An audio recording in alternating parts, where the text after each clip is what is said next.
Please welcome to the stage. Give them a big hand, Lisa and Erica. Oh, I know. Great, guys. Good morning. Good morning. Woo. How are you this morning?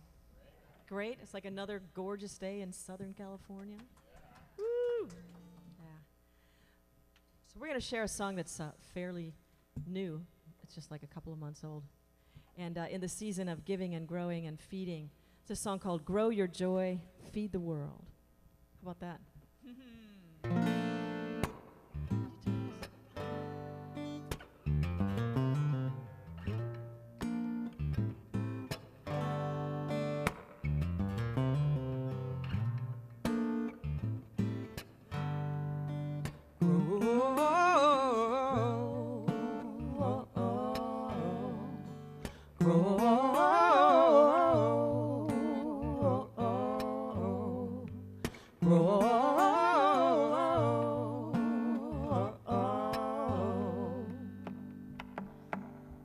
Did what you thought was right, squeezing into shoes that fit too tight. Now you're limping through a moonless night, trying to make your way home. Is the song of your heart lost in the crowd, your unopened gift covered in doubt?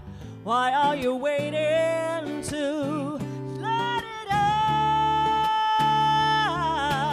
Grow your joy, feed the world. Grow your joy, feed the world. The path to joy is simple as this. Open your heart and follow your bliss. Joy's like gold, free as the air. When you give it away, you find it everywhere. So tend to your good, and you'll have good to share. Sing it. Grow your joy, feed the world. You got to grow your joy, feed the world. Where you are, just grow your joy, feed the world. Grow your joy, feed the world. We sing this simply to remind that you cannot give what you cannot find. So turn your ear within and make up your mind. Grow your joy, feed the world. Grow your joy, feed the world. Grow your joy, feed the world.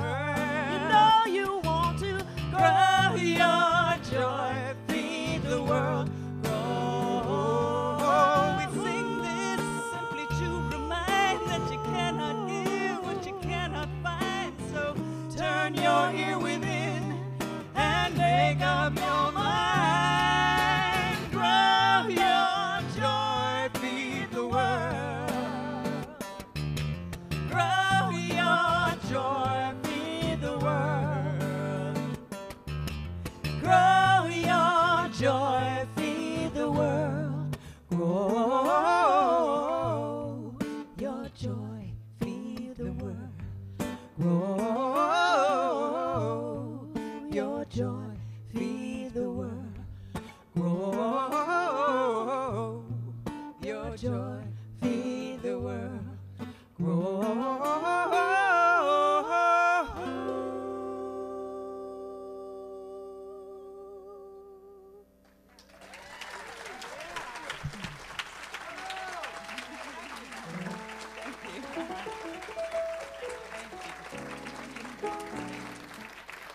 Thank you. Just put it over here. Thank you. Alert to the technical team, we're changing everything. In ways that will become revealed. So it's Gratitude Sunday. We normally do this right before Thanksgiving Day because most of us are too busy with turkey and football to really be grateful on that day. Not to mention the irritating relatives that we have to have dinner with. So Come on, let's be real. So that's okay. So we set this day aside here for us to talk about gratitude and to share with one another in community. Because gratitude is an amazing thing. And it's sort of, if you pair it with forgiveness, it's two of the most misunderstood concepts in our culture. People think that forgiveness, it means you're letting the other person off the hook and somehow doing something that will benefit them if you forgive them, right? And we understand that that's not really so. That's what we talked about last week. That forgiveness is really an internal process of releasing the attachment to whatever happened and the other person within yourself so that you can heal and move forward and be free. Gratitude is not something we do as an obligation or as a perfunctory act after something is received, although that's the general perception of it. It is, in fact, a creative energy. And, you know, I'm thinking about, what am I going to talk about with gratitude? I've talked about it so many times. So this morning, the New York Times gave me an assist. There's an article in their column that's called Gray Matter, which is about brain science. And the article says, if you want to stop the binge impulse shopping, try gratitude. And I'm like, what? Right there in the New York Times. And it goes on they did a study, because, well, before I say that, what is it with binge impulse shopping? Why do we do that? You know, you notice that at the stores they have all they really call them impulse items right near the cash registers. You see that in the supermarket with the candy bars and the National Enquirer. They're not just there for you to read while you're in line, they're there for you to buy. And then at Bed Bath & Beyond and places like that, they have all the cool stuff right up by the They have huge amounts of impulse item, bins of things and racks of things and all these cool little gadgets and little time-saving devices that you think, oh, I didn't even know I need one of those. You know? That would be really cool because I only have 7 of them. I don't have a blue one. Why? And they looked at the psychology of why people buy impulse items. And what they discovered was that it had to do with a sense of emptiness, a sense of not enough. And when they did I'm not going to go into the whole experiment. You can look it up online if you want. I posted it on my Facebook page. But it talks about when they studied people that were feeling grateful, and when they went into a store, they didn't buy nearly as, like it was a huge difference in the amount of so-called impulse items they bought. Because what do we do? You know, we're told in our culture to be good consumers, right? So, and we want stuff, right? Stuff. Anybody here have too much stuff? Anybody? Yeah. And I'm talking about the garage is full, and so is the self-storage unit. Because you never know. We might need that. We're getting ready to move, and all of a sudden all of our beautiful possessions are huge liabilities because you got to do something with them. You got to pack them, you got to store them, you got to hide them while they're showing the house, because you know you can't show a house that looks like anybody lives in it, because people don't want to see your stuff. They want to think about their stuff in your house. That's true. That's the psychology of it. That's what the realtors and the stagers tell us. They don't want to see any of your stuff.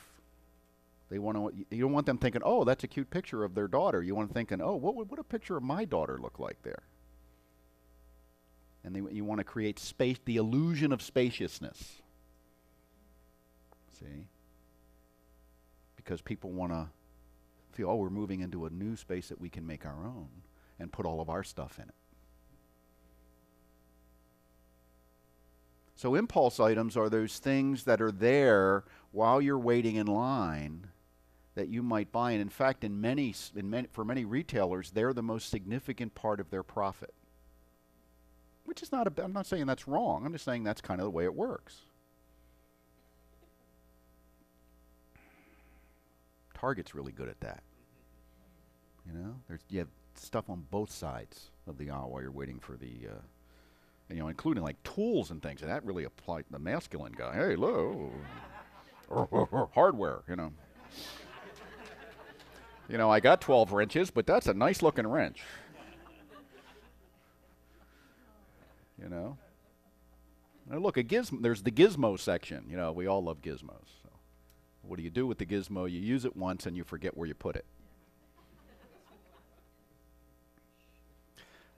So people that feel grateful don't need as much stuff. Don't need as much stuff. See, that's not, a lot of the time we accumulate things not out of choice per se, not out of free choice, but out of a feeling of not enough. So let me surround myself by stuff, and I'll get one in every color. Oprah used to talk about a thing called the $200 towel syndrome. She said, when people, if you don't change your consciousness, she said, and you get more money, you get wealthier, you just buy the same stuff, only it's more expensive.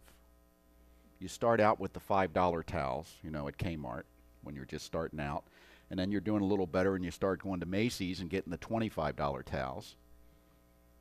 And then maybe your ship comes in, and you can't be using $25 towels, for God's sake. What if someone comes over and sees them?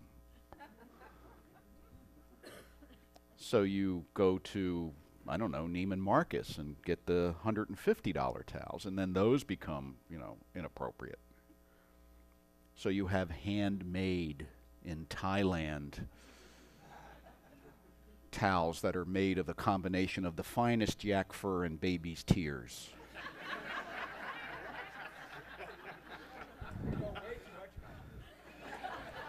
And you keep them folded on a round table by the front door so people can see them. Oh, you've got the yak and baby tear towels. Wow. You must really be doing well. Because we don't change the consciousness. We have the same, it's kind of the same stuff, but you feel you have to up-level everything. You have to drive a different car. You have to, you know, maybe get another new spouse because the one you have is looking kind of shabby.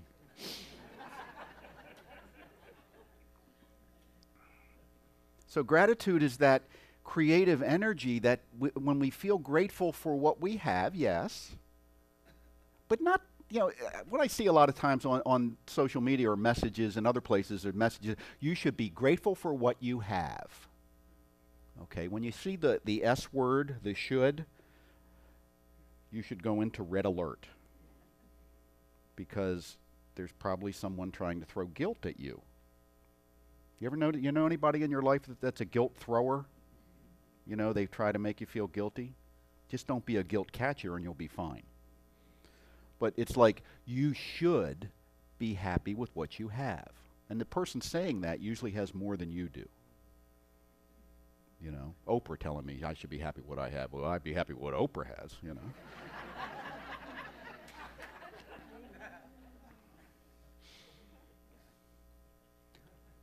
But being grateful for what we have and being grateful for what is coming because we expect the good. That's the creative element. That's why gratitude and thanksgiving is a step in our prayer treatment process. You're not only being grateful for what you've just treated for, the expectation that the good is coming your way, you're also grateful for all of the steps of treatment, for recognizing a divine presence that is infinite, for recognizing your own divinity within that system of the universe unfolding and evolving as spirit, and being grateful for what you have just made a demand for on a lawful universe. Something that you want to bring into your life, some kind of a quality, some kind of an essence, some kind of an experience or a thing. Being grateful for that then carries you in, it sets up a place of trust in the divine law. Why wouldn't I be grateful in advance? I'm going to withhold my gratitude until it shows up. See? What does that do? That implies doubt. And what does doubt do but unravel the treatment? Unravel the expectation. Well, I treated for it, but I'm not going to be grateful until it shows up because it might not. Nice work. You've just used your incredible mind power to keep yourself exactly where you are. Only a little more depressed because now you're treating for something and you're not getting it. So gratitude is that, gratitude you might think of as the spark that ignites the laws unfolding. Now we also then when you get over that idea, right, you'd say, okay, I can deal with that with the good, but now then we'll tell you need to be grateful for all the crappy stuff that happens too. You know, when you grab the doorknob to go into the garage and it comes off in your hand. How is this good for me? Right? Well, at minimum, it gives you an opportunity to transcend the petty issue. At minimum, that's the least you ever get. That's the least good you get from anything, is an opportunity to transcend the consciousness of being in suffering about it. But there's usually much more than that piled on because the universe is opulent. The universe doesn't skimp. See, Jesus got that. If you look at the teachings of Jesus, he talked about an opulent God of excessive forgiveness. A God that loved you. He didn't talk about a judging God. He talked about a God, he said, and the disciples said, you have to understand in the way it works, okay? In a metaphorical understanding of the Bible, the disciples are common, ordinary intelligence or consciousness. So they ask stupid questions. That's what ordinary intelligence does. Jesus says, you must forgive. And they say, well, how much should we forgive? And then he'll say something like, O ye of little faith, which is Bible talk for you. Listen, you knuckleheads.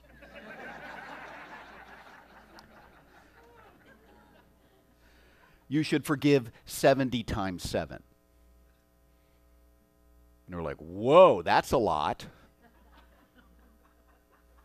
And he's like, yes, it is, but that's what we need to do to be in the consciousness of the acceptance of our good. Otherwise, what we're doing without knowing it is we're pushing our good away.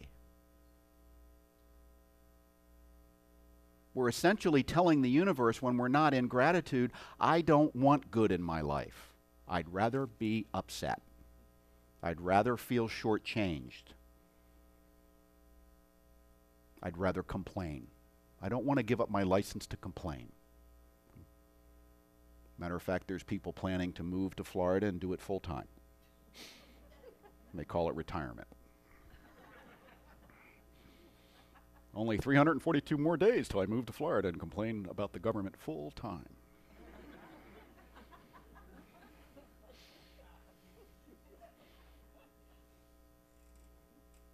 Yeah. Now I'm just complaining about it part-time.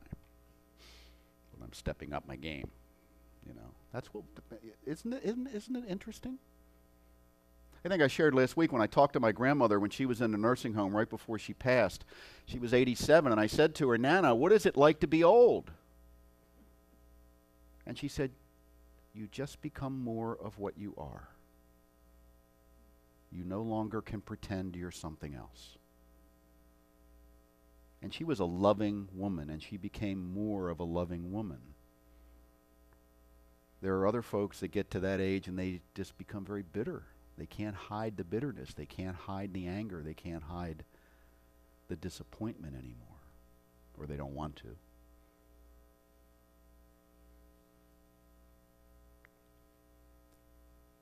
I would diagnose that as a lack of gratitude. And the prescription is to learn to be grateful. Now, we can't blame people for not knowing how to be grateful because our culture doesn't teach it. We teach people to get what's yours before somebody else does. Get to the top, and then don't worry about everybody else. Matter of fact, we don't even learn how to give, much less to receive. We give with the expectation that you're supposed to appreciate what we give you. Not only that, you better use it, and it better be out when I come to visit. or you're off my Christmas card list. I'll show you.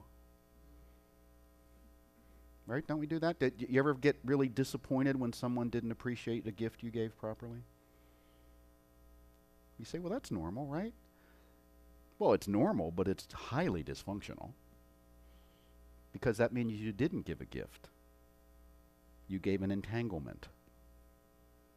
You entangled this poor, unknowing recipient in your web of dysfunction by giving them a gift that had all these expectations attached. Matter of fact, it was wrapped in expectation.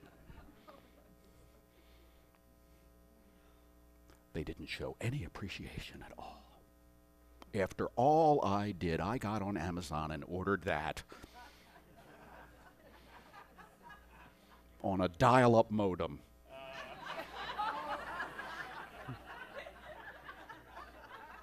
The least they could do is appreciate it. Oh, that's not a gift, see? So giving and receiving. The nature of the universe. The universe gives and receives all the time. That's all it does. We're the only ones that added money. The rest of the universe gives and receives without any monetary exchange. But you know, we were selfish before we had money. There's evidence of that. Lots of dead bodies we find from thousands of years ago before money existed, and they got like holes in their skulls and stuff. So there was conflict then too. So it's not about the money. It's not about the means of exchange. It's about how we deal with the energy of who we are and how we exchange our love and our goods and our energy.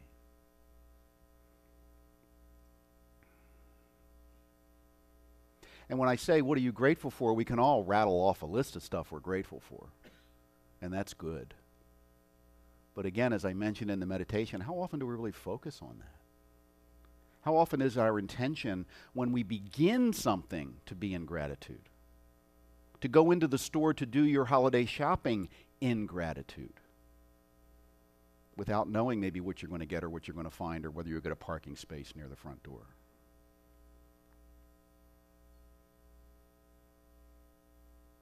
To remove the sense of obligation and replace it with a sense of joy. To just make that choice. And then to find our own way how to do that, because the culture doesn't tell us. The culture gives us platitudes. You should be happy with what you have. You should be grateful for what you have. Well, what if I'm not? Well, then I'll suffer, but not because the culture said that, because of my own internal process. The culture doesn't often tell you should be joyful, does it? It tells you should be concerned. I saw a great quote. There's this, this is a little irreverent, but it was God that tweeted it. There's a fellow I follow on Twitter. It's called @TheTweetOfGod, and he tweets as God. And he's a Jewish comedian, so it kind of works out. But he tweeted the other day about the immigration situation. He goes, how dare these brown people expect us white people to give them this land after we just got through taking it away from the red people and enslaving the black people.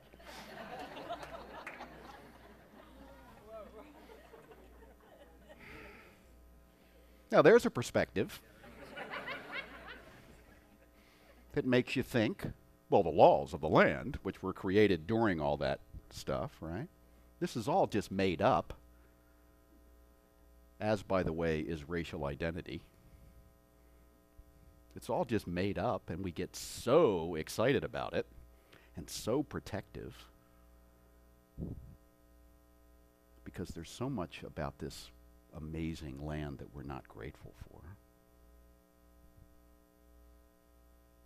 And we're not grateful that people want to come here like our ancestors did, all of them. So we end up in a pissing contest. Both sides are wrong. Where's the third way forward? Now, you can look at that and say, oh, what's the matter with those people in Washington? I'll guarantee you every one of us has something in our life that mirrors that. Something we're being unreasonable about, something we're declaring a history about that isn't so.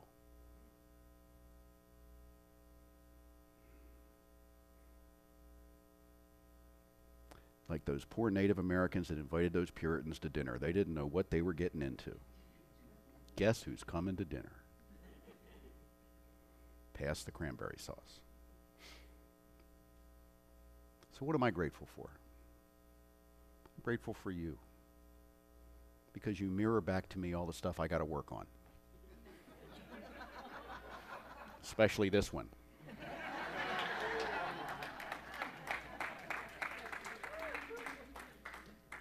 And I'm grateful for you because of the love you show. Me and Dorianne and all of us here. I'm grateful for this, to have a place to come and be in community where we can be open and honest, at least as much as we can. Where the expectation is that you get it. I'm grateful for Andy and what the genius that he brings in his own music and the people he brings to be on this stage. I'm grateful for Kathy Fowler and her incredible courage in her health challenge.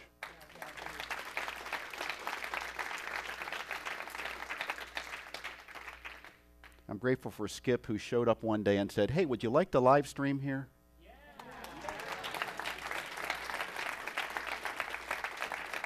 And then when I said yes, he did it.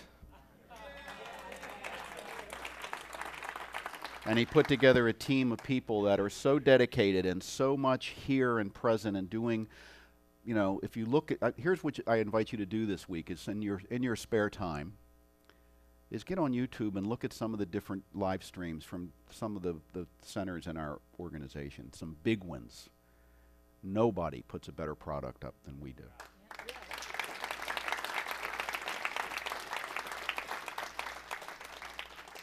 I'm grateful for, I'm not going to go through the whole list, I'm grateful for everybody and everything that happens here in order for you to be in these seats right now. It's not just me, it's 20-some people that show up every week to be on the sacred service teams. It's Dr. Susan, it's the office, it's Lane, it's everyone.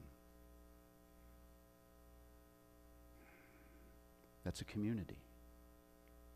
And it's a community that comes together because we see value in being here. Someone told me before the service they decided to begin tithing. I'm grateful for that, but it's not mandatory. I'm grateful that that person in their own heart has seen that as something they want to do. And if that's not where you are, that's fine too. I'm grateful that we co-create together the possibility of a space where we can be expansive. And I would like to see us become even more expansive and more inclusive. I'd like to see more faces of color in the room.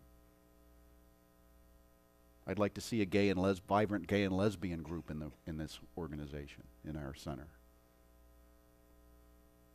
Because I think we need to be open to that. We need to be open to the different voices and the people that have had different experiences, so that when we come together, the totality of the experience here is so rich. We don't need any more oddballs. We've got enough of them.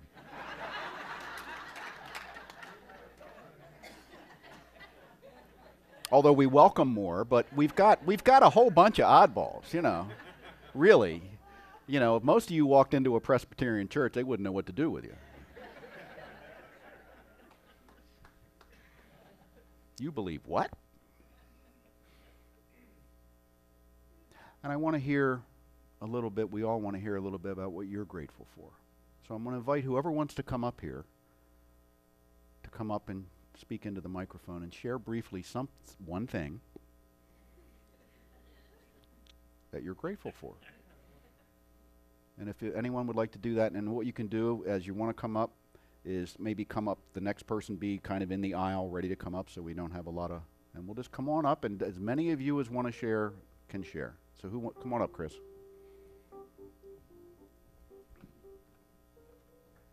Well, of course. Please just say your name and then what you're grateful for. I am the animal lady. I am the voice of the animal. I'm Chris, and I'm grateful for this animal ministry that was approved by Dr. Jim under the leadership of Maggie, Reverend Maggie, and that's fantastic. All the love. It's just love. Love of the animals. It's just love. So thank you. Thank you.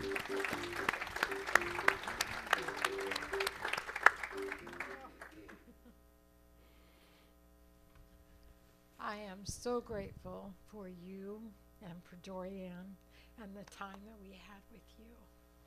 We still have a little. But we're so grateful. My heart just is so blessed that I had you in my lives for these years. So that's what I'm grateful for today. Thank you, Kathy. Thank you.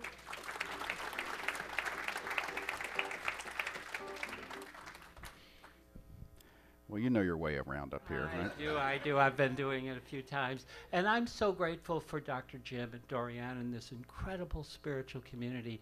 And I'm grateful that they've given me the opportunity to come here once a month and to share ideas about this teaching and all the work, all the learnings of humanity. So I'm so grateful for that. God bless you. Thank you.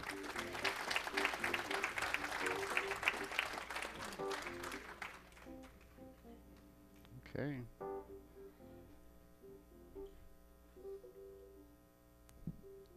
Hi, I'm Rob. I'm a practitioner here, and my wife's great, however many aunts just turned 100, and we had her celebration yesterday. And one of the things they asked her, you know, what's your favorite blah, blah, blah, blah, blah. What's your favorite word? Love. Thank you. I'm Dominic, and I'm really grateful that I'm in the men's group, and for Steve Fowler to do what he does for his wife and to love her the way he does.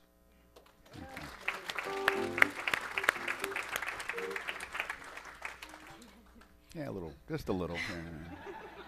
I'm Dina, and I'm grateful for the awareness that I've received since I started coming here. I knew that there was something that I believed in, and I didn't know what that was, and I was brought up in a religious organization, but this is where my heart is. This is what has opened up a whole new life for me. Awareness. Thanks. Thank you, Dina. Thank you. Let's try the one that works.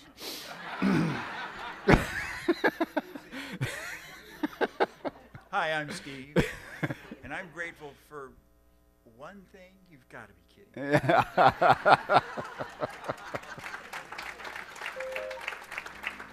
Everybody's a comedian. Except Steve, yeah. Hi, I'm Brenda, and I just want to express my gratitude for the beauty of the human spirit. As many of you know, my husband's father is actually very ill, and he's in abortion care right now. And I spend somewhere between 1 to 2 hours with him almost every day. But Dad has really bad dementia. He can't talk much.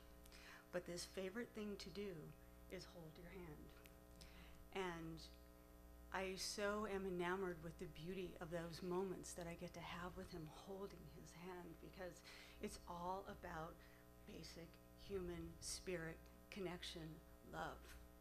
And so I just wanted to take this moment to say how grateful I am when I get to just be in that magical connection, and how cool it is that even though his mind's not working great, his heart's all there. So I invite you all sometimes to just take the time with what Dr. Jim said, and remember, really just take the time to be and connect with one another, because it's the most beautiful gift and it's priceless. So happy Thanksgiving. Thank you. Want to use the mic? Hello, my name is Joe, and I'm grateful that the microphone can come to me instead of me go to it.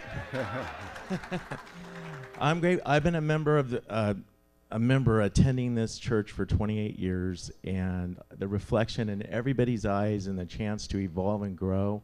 I see where I came from 28 years ago to where I am now, and If I sit up straight, I'm about 3 inches taller.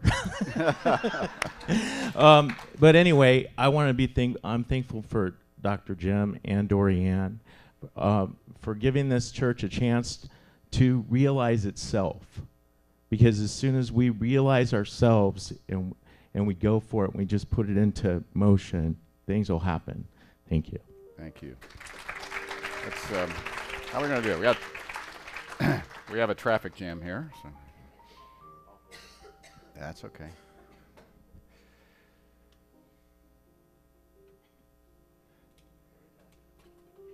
Okay.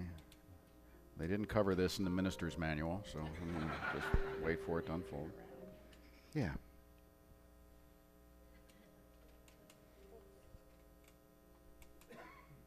There we go. Put the brake on and we're good. Hi. My name is Marion Leon. I've been a member of here for a long time, and before here I was a member with Tom Johnson and Tom Costa. Anyway, so I learned a lot in this teaching, and I appreciate Dr. Jim and also Dr. Dennis. And it came in handy because a few months ago I was in a very bad accident and I broke my foot, so I haven't been able to walk until now. I've been in hospitals and nursing homes, and I'll tell you that having this teaching with me meant that I never had a bad day, no matter what it was, no matter how much pain or how much anything. Or I just knew how to deal with each day, to just wake up grateful and know what could I do to help someone else, and just do it. And it was just I'm grateful to be walking again. Never knew if I would. But I also want to share something. A few years ago, this church was in jeopardy because we didn't know what was going to happen because the rent was so high. And we were looking with a committee for another place to go, and I was involved in all of that. And we haven't really mentioned that, but I'm an old lady, but I had skills in negotiating with landlords because that's what I know how to do. And I am very grateful that I was able to give this center a gift of being able to negotiate a much lower rent for you. So that's my big give back here. And I appreciate all of you. I appreciate the center being here. And when I'm not here in person, I'm watching your live stream. So great. Thank you all. Thank you so much. Thank you.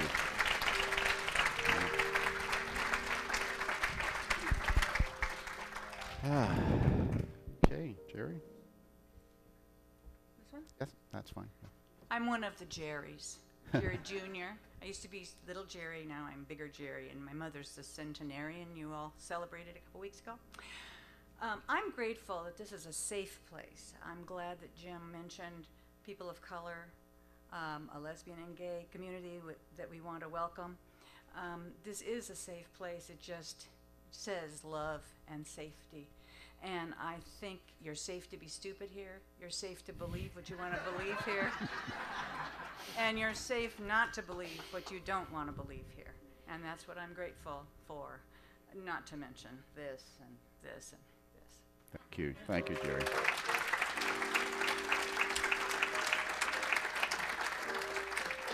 Whoop. Yeah, come on up. Not going to fall on my face, I promise. And we're grateful for that. Yes, I'm grateful for that also. My name is Maggie Urban, and I'm a staff minister here at the center. And I came into this teaching with Dr. Dennis, and he was my mentor and my brother, and took all of my classes with him, and then I took some with Dr. Susan. And when he left, I thought it was over. Well, you know how that is. Life, as you know it, is over. And so then Dr. Jim came in, and I thought, oh, God.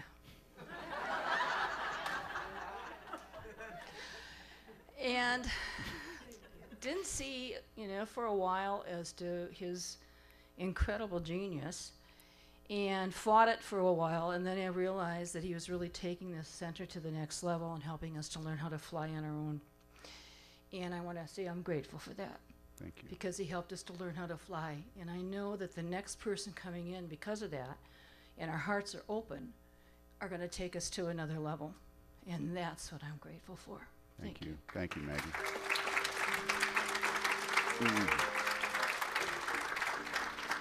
Two things about Maggie. One, this woman's had amazing healings as a result of this teaching. Talk to her about it sometime. And the other one, I shared with her that Dorianne and I were leaving. She said, "But I'm just getting used to you." Cheryl. Hi, I'm Cheryl Glath, and I'm grateful for all of you.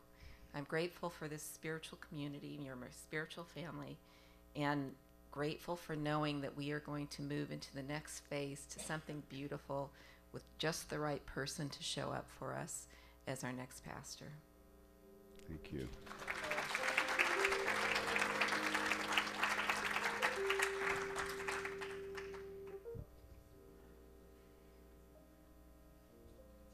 Got it? Mm-hmm. I'm Diane, and I'm grateful that 9 years ago when I moved to California, I knew nobody. And I stumbled into this church, this center, and it has opened my life and my mind and given me a teaching that I can use in every aspect. I've had a rough, last about 6 months. And you know what? This teaching got me through it. I had a parent pass away. I had major surgery. I've bounced back in 6 weeks. I'm up and about, and it's because I know the truth, and the truth is I'm whole, healthy, and complete. Thank you. Thank you.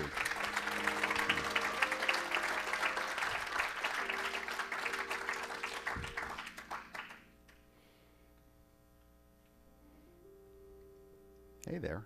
Who are you? I don't know. Who am I today?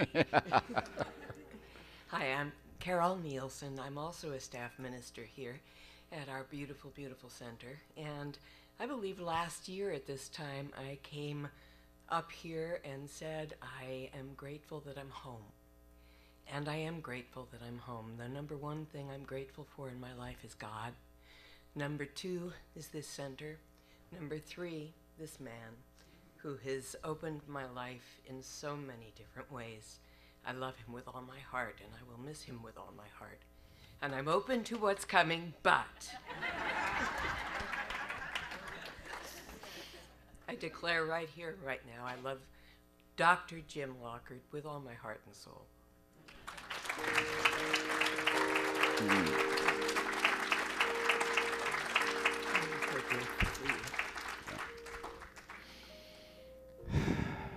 Another example of living courage. Yes. Are we complete? Gus, let me come to you, buddy.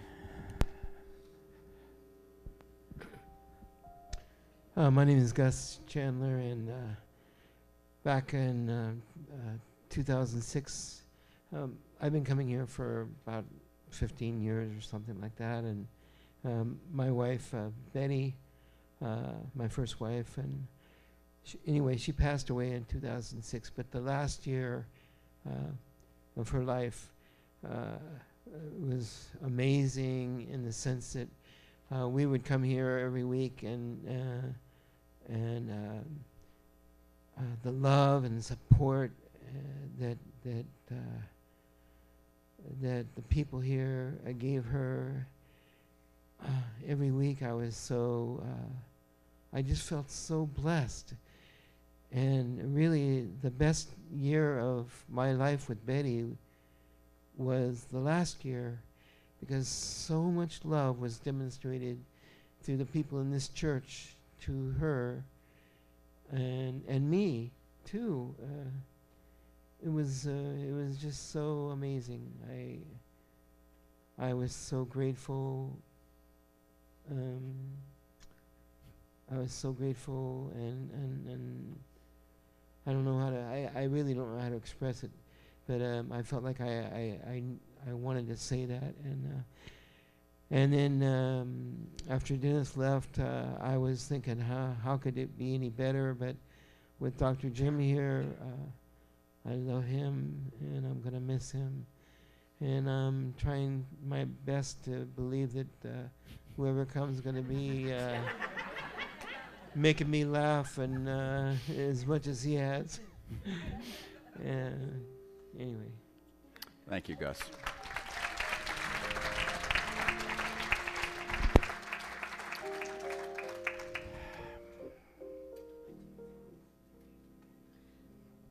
Hi, I'm Joan, and I've been coming here 14 years, and my whole life has been changed, and we're having a turmoil right now in the family.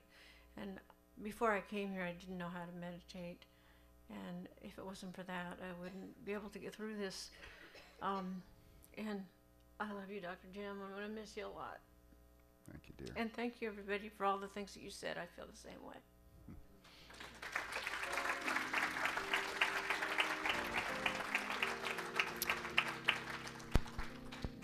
So, thanks to all who participate. Oh, you're still coming up. Come on up. Come on. Come on. Come on. We kind of match. My name is Andy, and I'm grateful that it's possible to change, inside. From like viewing the world in a very negative fashion to more positive thinking. And coming here has definitely been a part of the recipe. So, thank you. Thank you. Thank you.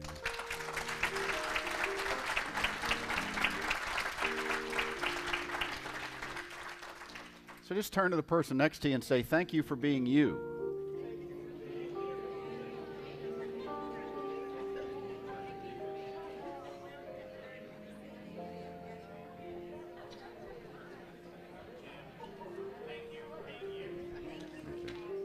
Thank you. And I think it's time to bring Lisa and Erica up to sing us out of this situation.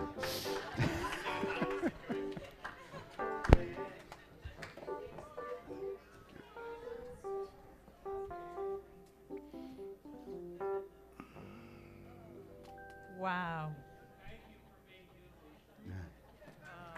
Thank you, Gus. We are so grateful to be here. And we'd like to invite you over to our to see some of our yak and baby tier items. We've hit the big time. Where do you think this? Where did you? That was hilarious.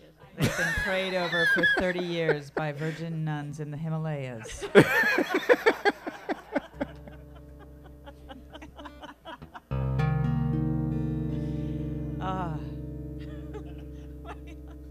not ready. It's what's undeniable is even as we are just sitting here, our bodies are conspiring to give us this gift, this privilege of living. This heart that has been beating steadily since our first breath, since before we even breathed, it was beating. Without even moving, simply just sitting still. There's so much to be thankful for. It leaves us speechless. But get ready, because there's a lot not of really. We words can coming. still we can sing. We just can't. We can't talk.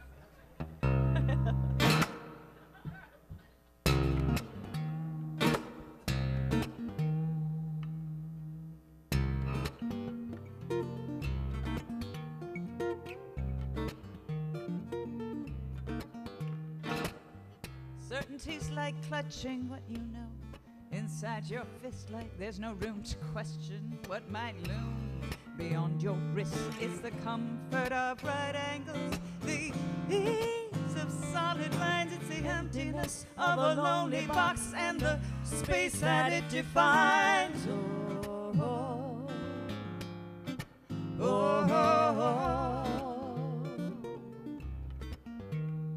There were times in school when I had fun with the exactness of the game, thinking I would know a flower once I could say its Latin name, like names and addresses, dates of birth would readily explain why some people crave the sun while others love the rain, holding the mystery.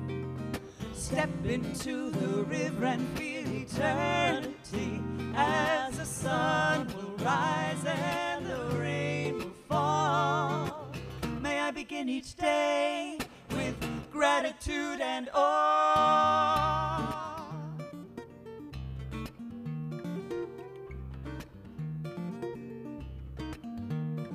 If I could define in this vast design what was possible or real. I'd never see the desert turn to water or the ocean turn to steel. But I've seen those wonders many times, and each time I recall the wonder, the wonder, the wonder of it all. Holding the mystery, step into the river and feel eternity as the sun will rise and the rain will fall. May I begin each day with gratitude and awe.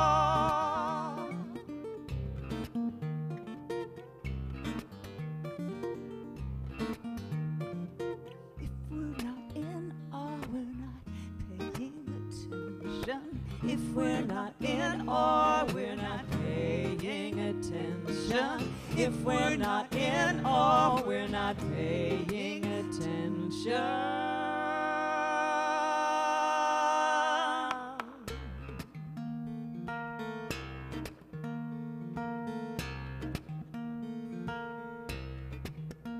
Inside every one of us, contained in each square inch of blood, there are 75 billion cells.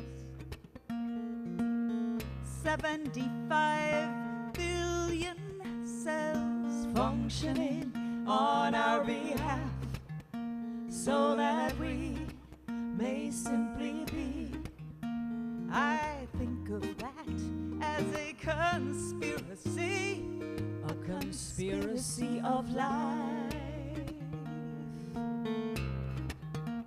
And since I'm being a bit reflective, I'd like to add to this human/life perspective. If we took every cell phone on the planet, every telephone line on the globe, and registered the conversations conveyed, the trillions of messages relayed, the entire system would still not approximate the complexity or functionality of a single human brain. That's just another way of trying to portray the miraculous privilege we have of playing this human game, holding the mystery.